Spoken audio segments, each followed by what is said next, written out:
dengan narasumber Dr. Binsar Huta Barat, itu saya sendiri.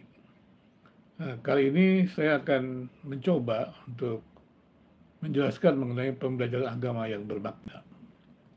Dan pembelajaran agama yang bermakna ini akan saya buat berseri, karena mengingat pentingnya pelajaran agama yang bermakna itu.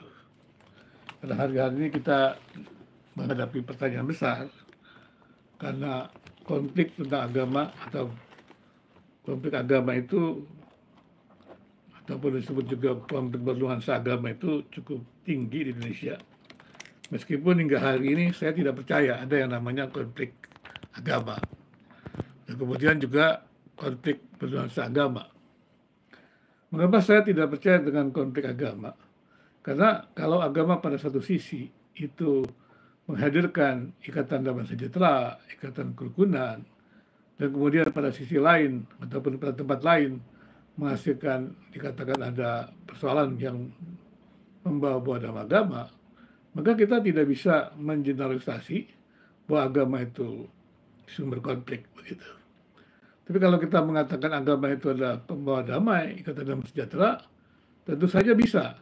Tetapi kita juga harus memahami bahwa mereka yang menggunakan agama atau yang mengatasnamakan agama, yang mengatakan konflik bernuansa agama, sebenarnya adalah konflik yang bukan di dalam agama atau konflik yang lahir dari oknum tertentu yang menggunakan agama.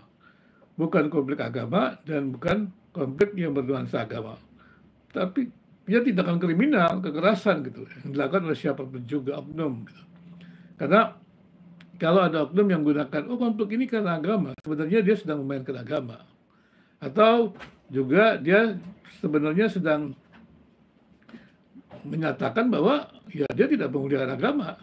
Karena dia membawa agama untuk konflik, dia tidak memuliakan agama. Tetapi tujuan daripada dia beragama bukan untuk kemuliaan agama, tapi orientasinya adalah untuk kepentingan diri, untuk kepentingan individu. Baik itu alasan keuangan, alasan politik, nah itu semuanya bukanlah merupakan sebuah konflik yang bisa kita sebut bernuansa agama. Dan saya katakan, ya beberapa ini kepada seorang peneliti juga, saya tidak setuju dengan istilah konflik bernuansa agama, apalagi dengan konflik agama.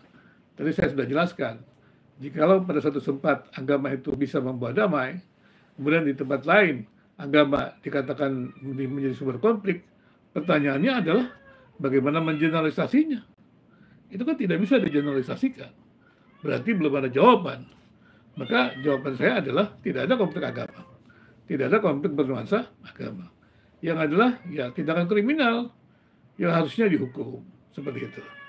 Nah kemudian mengingat keadaan seperti itu, dan kemudian juga baru-baru ini saya hadir dan juga mendapatkan informasi akan ada yang namanya pengukuran indeks literasi kitab suci.